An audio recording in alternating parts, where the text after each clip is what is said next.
Pues a mí me gustaría hablar de un tema que creo que tiene muchísima importancia, es el valor de la disciplina. Cuando hablamos de la disciplina, hablamos de la creación de nuevos hábitos.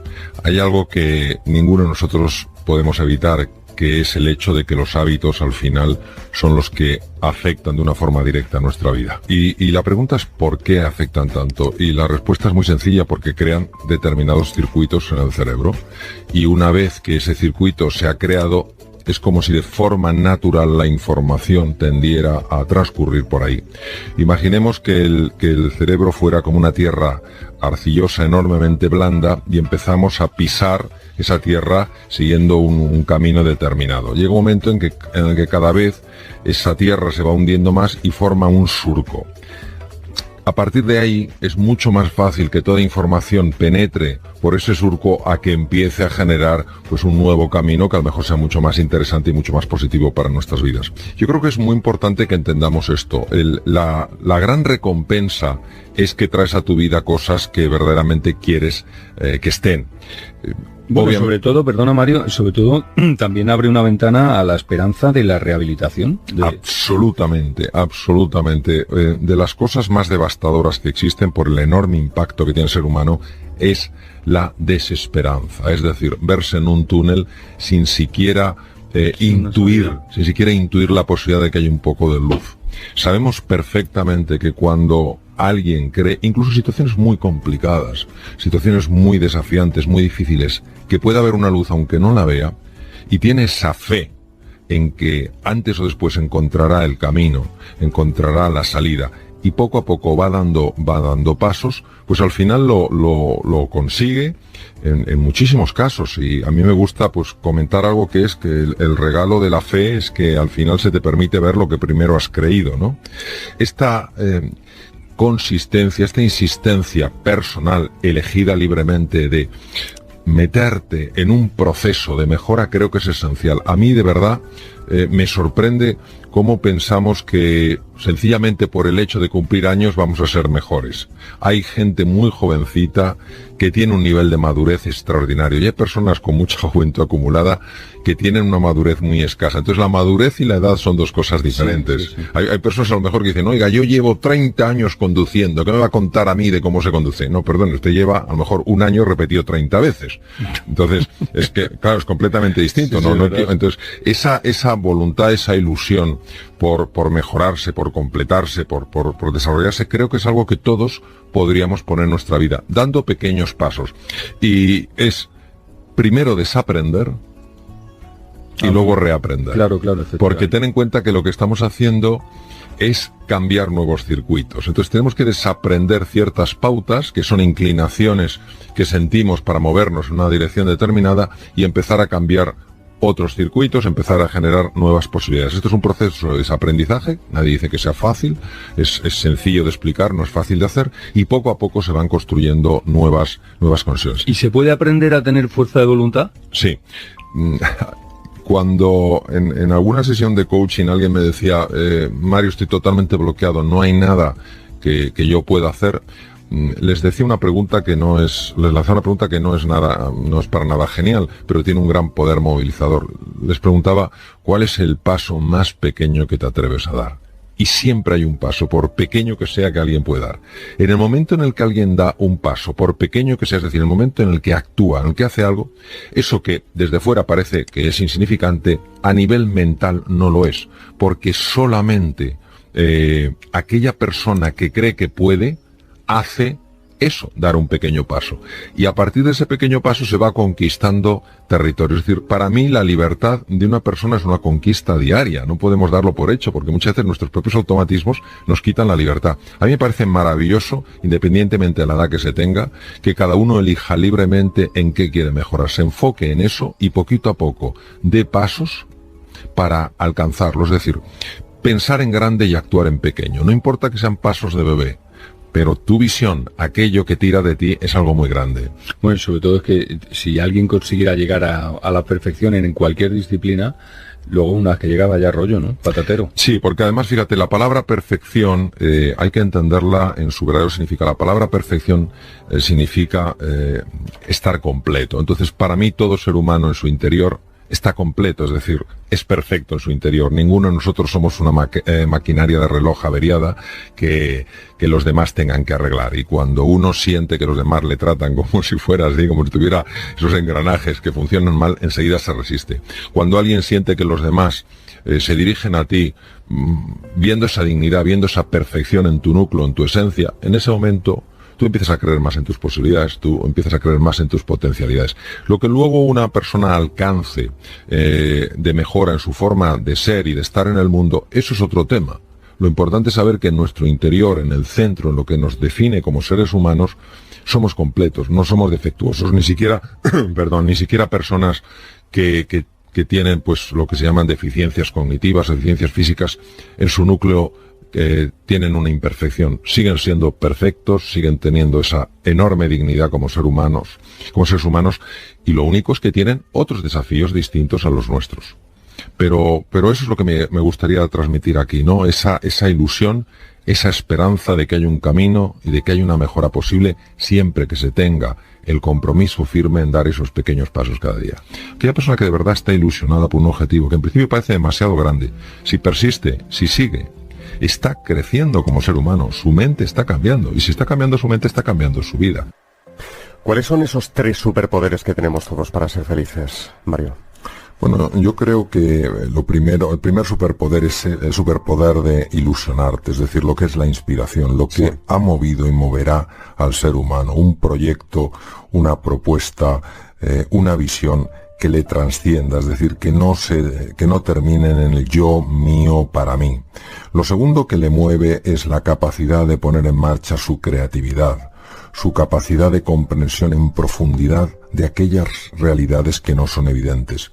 Y la tercera, o el tercer superpoder que tiene, es el superpoder de ponerse en marcha siendo inasequible a lo que es el fracaso, es decir, levantándose cada vez que se cae. Esta capacidad del ser humano de ir aprendiendo a medida que se cae es algo que nos ha ayudado a lo largo de toda nuestra historia. Lo que pasa es que muchas veces o no estamos suficientemente inspirados porque no tenemos una visión, o no ponemos en marcha el proceso creativo y ni siquiera tenemos una estrategia para avanzar en un terreno nuevo, o sencillamente pensamos que las cosas suceden solas, sin un esfuerzo y una dedicación por nuestra parte. Si usted se despierta un día, Mario, sin ganas de levantarse y afrontar el día, ¿qué hace? Una de las estrategias que... ¿Alguna vez pasa, verdad? Claro que pasa. No, por supuesto que a mí, por supuesto que a mí, y a veces con más frecuencia de la que me gustaría. Lo que pasa es que uno tiene que tener primero una inspiración, una estrategia y un entrenamiento. La inspiración es saber que en ese día se pueden abrir posibilidades que ni siquiera te imaginas. ¿Quién soy yo para decir que ese día no va a ser un día extraordinario? ¿Cuál es la estrategia que utilizo? Pues, por ejemplo, algo tan sencillo como pensar en 5 personas a las que yo realmente expresaría gratitud. A veces no nos damos cuenta de la cantidad de cosas que tenemos y que muy pocas personas tienen. Este ejercicio tan sencillo de pensar antes de levantarte de la cama, justo al despertarte, en 5 personas a las que tú quieras, a las que tú valores, que estén añadiendo valor en tu vida, en tu existir, se ha demostrado no solamente que hace que te encuentres, que te levantes con mejor ánimo, es que se ha visto que tiene un impacto, por ejemplo, en los niveles de glucosa, en los niveles de lípidos, en los niveles de tensión arterial. Y la parte de entrenamiento es que esto no es un día agradezco y el otro no. Es decir, si me lo tomo en serio, digo, si esta estrategia realmente tiene sentido y me explican por qué tiene sentido, por lo menos tengo que darle la opción de que funcione. Esto de, lo voy a probar a ver si funciona, lo pruebo un día, y si no ha funcionado como me gusta, no sirve, eso es la excusa fácil para mantenerse atrapado en modelos viejos, mentales, que nos tienen muchas veces tremendamente esclavizados. ¿Comer bien y hacer ejercicio, esas dos cosas, cuánto pueden influir en nuestra felicidad? Comer bien y hacer ejercicio no sabemos hasta qué punto pueden influir en la felicidad, porque en la felicidad influyen 3 factores. Factores que tienen que ver con el cuerpo, factores que tienen que ver con la mente y factores que tienen que ver con el alma. Lo que sí sabemos, por ejemplo, es que cuando se come bien, es decir, de una forma adecuada, pensando en el cuerpo, en lo que le sienta bien al cuerpo, y cuando se hace ejercicio, hay varias cosas que sí se han demostrado desde el punto de vista científico. Primero, que toda la parte anterior del cerebro, lo que se llaman las áreas prefrontales, aumentan de grosor. Estas zonas son muy importantes porque nos permiten estar más atentos, nos permiten ser más eficientes. La atención plena se ha asociado claramente con una sensación de bienestar. Por si esto fuera poco, el ejercicio físico también potencia un área del cerebro que se llama el hipocampo. El hipocampo es clave para aprender nuevas cosas, para adaptarse a nuevos contextos. Y además se ha visto que el ejercicio físico aumenta el grosor de otra área cerebral que se llama el cíngulo anterior, que es probablemente el área más importante en la conexión humana. Se ha observado en el estudio más largo de felicidad que existe en el mundo, es tan largo que ya hay 2 directores del estudio que ya fallecieron a edad avanzada, porque es un estudio de muchísimos años, y actualmente el tercer director pues tiene también una edad bastante avanzada. Se ha demostrado que el elemento más asociado a la felicidad es la calidad de las relaciones humanas. Si el ejercicio físico mejora de una forma evidente el área que tiene más capacidad de facilitar el encuentro con otros seres humanos, como es el cíngulo anterior, lo que no cabe duda es que hacer ejercicio físico sí tiene un impacto en la felicidad. Decir si es un 10, un 20, un 30, un 4, un 60%, eso no lo puedo decir. No se sabe, pero todo está ligado de alguna manera. Exacto, es que todo está ligado, todo suma. Cuenta usted en el libro que cuando todavía estaba estudiando medicina, que por cierto empezó con 17 años, obtuvo una beca en Finlandia. Sí. Todo iba bien allí, le gustaba el trabajo, hizo muchos amigos. Sí, sí. Pero estaba cada vez más decaído. ¿Qué ocurría? Bueno, efectivamente fue en Oulu, en el Hospital Central de Laponia. Éramos estudiantes de medicina de muchos países europeos y la verdad es que nos llevábamos muy bien. El hospital era modernísimo, Finlandia es un país precioso, la gente muy agradable, y a medida que iba avanzando el tiempo, pues yo empecé a notar un cambio en mi estado de ánimo, y yo no entendía a qué se debía ese cambio en el estado de ánimo, porque no era una cosa puntual, era algo como que se estaba estableciendo en mí. Yo hice un proceso de reflexión intentando ver qué es lo que no estaba funcionando en mi vida. Estaba apasionado, estaba en el departamento de ortopedia del profesor Timo Laramie, me trataban de maravilla. Yo estaba aprendiendo muchísima cirugía, me gustaba incluso la comida, que es un poco peculiar, tenía amigos por todas partes, me encantaban las saunas, de vez en cuando nos íbamos a una cabaña en medio del lago y nos bañábamos todos, es decir, no veía ningún problema. Entonces un buen día se lo comenté a mi amigo Hubertus. Hubertus era una persona de cerca de 1,90 de altura, que venía de Suecia. Le dije, mira Hubertus, no sé qué me pasa, pero estoy súper decaído. Entonces él me dijo, Mario, es que tú no lo sabes, pero es que la luz está cambiando. Nosotros en los países escandinavos conocemos esto.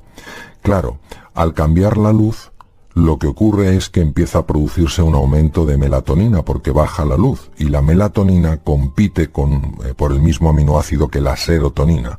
La serotonina es una hormona clave en los estados de ánimo, digamos que es la hormona más importante en el estado de ánimo. Lo que yo notaba era una reducción en el nivel de serotonina a favor de un aumento de los niveles de melatonina. Entonces comprendí hasta qué punto los ritmos biológicos, lo que se llama el ritmo circadiano, el ritmo del sol, tiene un impacto clarísimo en el estado de ánimo de una persona. Habla usted en el libro de Michael Phelps, ¿verdad? Sí. Me gustaría que nos contara qué admira de ese nadador olímpico. Bueno, yo tuve la fortuna, la ocasión de que nos invitaron a los dos a dar unas conferencias en México. Sí. Y escuchándole, pues él sencillamente reveló algo que nos puede parecer evidente, pero cuando te lo dice el atleta que más medallas tiene en toda la historia de las Olimpiadas, pues se le presta especial atención. ¿Y qué dijo? Y él hablaba de la increíble importancia de entrenar, que él había, desde que empezó a nadar, había entrenado todos los días de su vida, fuera Nochebuena, el día de Navidad, fuera el día de Acción de Gracias, fuera el 4 de julio, cualquier día él entrenaba. Y que esto era la clave del éxito. ¿Qué ocurre? Que muchas veces, cuando vemos a alguien que ha triunfado a semejante nivel como Michael Phelps, tendemos a pensar que son solo sus cualidades físicas o tal. Sí, que no hace nada más, ¿no? O su inteligencia, o que, bueno, que entrena, pero no que entrena a tal nivel. Entonces, claro, muchas veces esta es la parte que menos se expone, porque es la parte menos apetecible. Lo que nos gusta son las medallas, el triunfo, los éxitos, pero esa parte... Digamos que el sudor no es atractivo, claro, ¿no? Claro, el sudor no es atractivo. Entonces, cuando una persona renuncia a presentarse como alguien, digamos, de otra galaxia, con unas cualidades únicas, casi convirtiéndose como en un ídolo de la humanidad, y presenta este aspecto tan humano del sacrificio constante, de la dedicación ininterrumpida, pues francamente uno descubre varias cosas. Primero, que llegar a cierto nivel en la vida, a cierto nivel de éxito, pide una enorme dedicación. Y segundo, que quien no esté dispuesto a poner esta dedicación no podrá llegar probablemente a hacer realidad sus sueños. No basta solo la inspiración y tener una buena estrategia. Hay que estarse entrenando constantemente. Cada vez hay más gente que vive sola, Mario, ¿verdad? Sí. ¿Cómo nos afecta la soledad? Y sobre todo, ¿cómo la combatimos? A veces nos han llamado algunos despiertos, ¿no?, que nos dicen, estamos muy solos, la radio nos hace mucha compañía, pero, bueno, más allá de la radio, del momento que puedas estar escuchando un programa, ¿cómo se combate esa soledad? Bueno, primero, resulta verdaderamente paradójico que en una época con tantísima comunicación haya tanta soledad. Y es por una sencilla razón. Es porque la comunicación que estamos teniendo es tremendamente superficial. Y el ser humano tiene anhelo de una conversación más profunda, de un encuentro más enriquecedor. Es tan importante el tema de la soledad que cuando Vivien Murthy, que fue el cirujano general elegido por el presidente Obama, el cirujano general es la máxima autoridad médica en los Estados Unidos y es una elección directa del presidente de la nación. Cuando a Vivien Murthy le preguntaron, doctor Murthy, ¿cuál cree usted que es la enfermedad más preocupante en los Estados Unidos?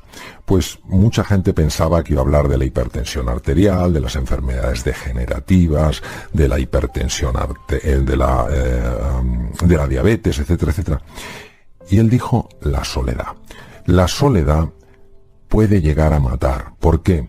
Porque el ser humano es un ser de encuentro y cuando tú te sientes solo, se activan con mucha facilidad partes de nuestro sistema nervioso que solo se activan cuando uno se siente en peligro, cuando uno se siente aislado.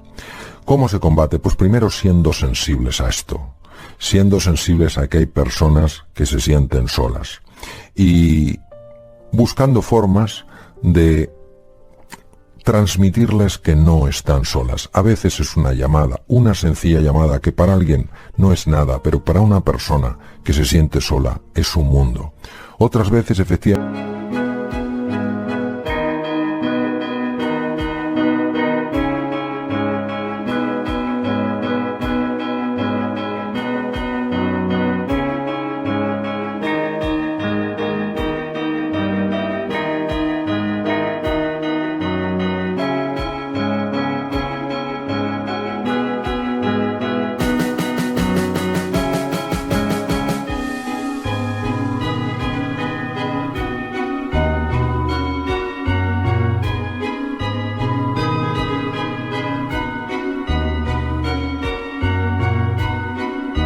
es mandándoles mensajes perfectamente.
continuamente a través de la radio diciendo: no estás sola, estamos contigo.